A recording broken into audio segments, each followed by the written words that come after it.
선발 투수는 포심 페스티벌이 중요하다고 합니다. 아무래도 많은 이닝을 책임져야 하고 다양한 변화구를 구사해야 하는 선발 투수 특성상 기본 골조가 되어줘야 하는 게 포심 페스티벌이다 보니까요. 하지만 이 선발 투수는 전혀 포심 페스티벌을 던지지 않습니다. 그렇지만 이 선수는 올 시즌 가장 압도적인 퍼포먼스를 현재까지는 보여주고 있습니다. 2010년 로이 할러데이 이후 처음으로 필라델피아 소속의 선수가 사이영을 수상할지도 모르겠습니다. 저 킬러도 에런 놀라도 불가능했던 일이 29살의 도미니카 출신의 자완 투수에게서 나올 수도 있겠습니다. 올 시즌 가장 강한 MLB 투수입니다. 크리스토퍼 산체스를 소개해드리겠습니다. 포심 페스티벌의 속도는 더 빨라지고 있지만 MLB에서 포심의 구사율은 갈수록 감소하고 있습니다. 하지만 그렇다고 아예 던지지 않는 선수는 생각보다 별로 없습니다. 거기다 선발 투수라면 훨씬 드문 일입니다. 올 시즌 선발 투수 중 아예 포심을 던지지 않는 선수는 스티븐 마치, 크리스토퍼 산체스, 클레이 홈즈였습니다. 직구가 좋아야 변화구가 좋다는 말을 아예 부정하고 있는 인물이라 할 수 있습니다. 어떻게 보면 현대 야구의 산증인 같기도 하죠. 그런데 또 그렇게만 볼 수 없는 게 있기도 한데요. 구중구사 개수 자체가 매우 적다는 겁니다. 이건 많은 구종을 던지는 것이 하나의 흐름이 돼버린 현대 야구와는 또 정반대의 모습이라고 할 수 있죠. 정말 유니크한 존재라고 할 수 있겠습니다. 앞서 언급한 클레이 홈즈는 총 5개의 구종을 구사하고 스티븐 마치는 4개의 구종을 구사합니다. 그리고 산체스는 단 3개의 구종만을 활용합니다. 싱커, 체인지업, 슬라이더, 포심 없이 단 3개의 구종으로 그 어떤 선수보다도 무서운 위력을 발휘하고 있습니다. 어쩌면 MLB 최고의 선수일지도 모를 일입니다. 최고라고 한다면 그건 좀이라고 말할 수도 있습니다. 어느덧 갑자기 나타나서 로테이션에 합류하고 또 갑자기 사이영 2위를 해버린 선수니까요. 하지만 되돌아서 보면 산체스는 우리가 생각하는 것 이상으로 가치가 높은 선수입니다. 산체스는 2021년 빅리그 데뷔를 하고 2023년 중반기부터 본격적으로 필리스의 로테이션에 합류했습니다. 그리고 2024년부터 풀타임 로테이션 선발 투수가 되었는데요.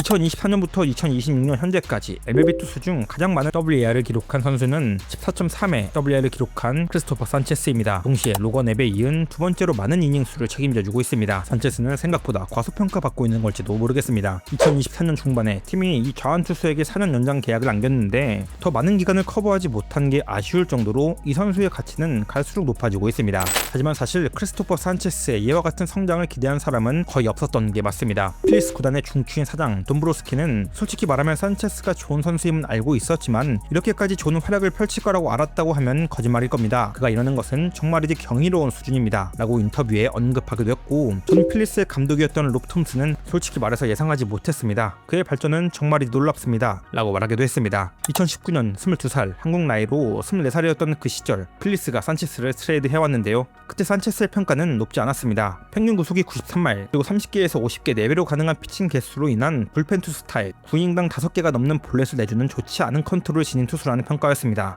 단 체인지업 하나만큼은 스페셜하다는 평가와 함께 말이죠. 네, 필리스 내부에서는 특별하다는 체인지업과 위로 구속 상승이 열려있다는 평가를 믿고 트레이드 해옵니다. 그리고 정말 산체스는 그 특별한 체인지업에 맞춰 모든 메커니즘과 피칭 디자인을 맞춰 나갑니다. 39에서 59가 아닌 89에서 90구를 던질 수 있는 몸을 만듭니다. 그리고 체인지업을 더 잘 활용하기 위해 팔각도는 5도 정도 내리고 구속은 평균 6km 수준의 상승을 이끌어냅니다. 이게 바로 MLB의 선수 성장 시스템입니다. 단순하게 선수의 가치를 판단하지 않고 1년만 바라보는 게 아닌 더 먼 곳을 바라보는 그런 과정들 말이죠. 물론 당연히 산체스의 노력이 그 무엇보다 중요했을 겁니다. 자신을 변화시키기 위해 엄청난 노력을 했겠지요. 가장 눈부신 성장은 제구력입니다. 경기당 2개에서 3개의 볼넷은 기본이었던 이 투수는 이제는 볼넷을 거의 내주지 않는 투수가 되었습니다. 2023년부터 지금까지 562이닝을 던지며 556개의 삼진을 잡아내는 와중에 내준 볼넷은 120개밖에 되지 않습니다. 삼진당 볼넷 비율이 18.9%밖에 되지 않는 상당히 좋은 기록이죠. 그럼 어떻게 이렇게 변화할 수 있었을까요? 어떤 게 산체스를 이렇게 좋은 투수로 만들었을까요?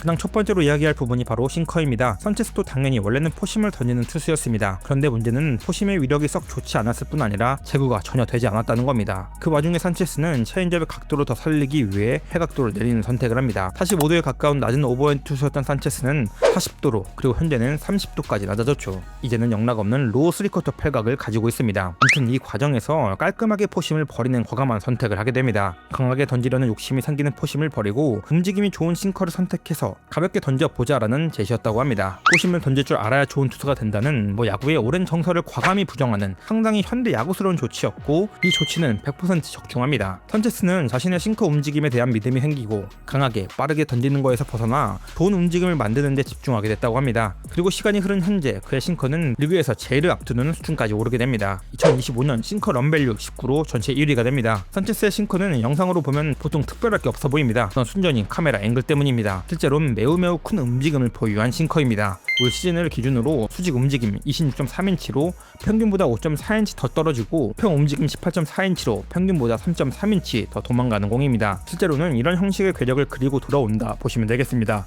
낮은 팔각에서 큰 각도로 떨어지는 싱커, 특히 좌타자 입장에선 너무 치기 어렵습니다. 24년 좌타자 상대 타율 2할 9푼 3리, 25년 좌타자 상대 타율 2할, 26년 좌타자 상대 타율 1할 10푼 3리. 싱커에 대한 숙련도가 올라가면 올라갈수록 좌타자에겐 지옥이 돼가고 있고, 좌타자가 30% 수준이 현재 매우 큰 무기라고 볼 수 있습니다. 근데 그렇다고 이 싱커가 막 난공불락이고 깨트릴 수 없는 마구 수준인가? 솔직히 그건 아닙니다. 평균 95마일로 그렇게 빠른 공도 아닐 뿐더러 매구가 보더라인 피칭이 되는 게임 같은 공도 아니니까요. 근데 어쨌든 결론적으로 타자들은 이 싱커를 제대로 공략을 해내지 못하고 있죠. 이유가 뭔가 하면 바로 앞서 언급한 특별함이 있는 체인지업이 그 싱커를 보조하고 있기 때문입니다. 올 시즌 체인지업의 런밸류 1위는 산체스이고, 지난해 타릭 스쿠볼에 이어 전체 2위였고 2024년도에도 타일러 앤더슨과 함께 전체 1위였습니다. 최근 3년간 쌓은 체인지업의 런밸류의 꾸준함으로 보면 현재 MLB에서 체인지업을 가장 잘 쓰는 선수라고 말해도 허언이 아닙니다. 체인지업이 좋은 첫 번째 비결은 당연히 산체스가 가지고 있는 손가락 감각일 겁니다. 체인지업은 그 어떤 구종과 비교해도 장착하기 어려운 구종입니다. 그런데 애초에 산체스는 체인지업을 잘 던졌습니다. 재능이 충분히 좋았다, 이게 가장 큰 비결일 겁니다. 그리고 두 번째 비결은 폼의 변화가 없다는 겁니다. 체인지업이나 스플리터 같은 오프스피드를 던지기 어려운 이유가 던질 때 팔의 스피드나 팔 비틈 정도가 패스트볼과 같아야 하기 때문이죠. 근데 산체스는 아예 똑같습니다. 팔각도나 팔의 비틈이 똑같은 수준이 아니라 팔 스윙 속도도 같습니다. 거기다 피칭 터널까지 가는 길목까지도 똑같습니다. 40% 초반의 싱커, 30% 후반의 체인지업을 던집니다. 타자 입장에선 이 두 구종을 구분하는 것이 너무 어려울 수밖에요. 세 번째 비결은 구위가 적당합니다. 체인지업과 싱커의 구속 차이가 대략 15km 정도 차이가 납니다. 타자의 유관, 감각으로 구분하기 어려운 구속이 20km 차이 전까지라고 합니다. 그 이후에 느낌적으로 느리다는 게 느껴진다고 하네요. 그리고 떨어지는 정도가 싱커에 비해 8인치, 20cm 정도 더 떨어집니다. 그리고 라이드되는 구질은 싱커보다 5cm 정도 덜 감깁니다. 타자의 배트를 헛돌게 하기 이상적인 위치에 떨어진다고 볼 수 있습니다.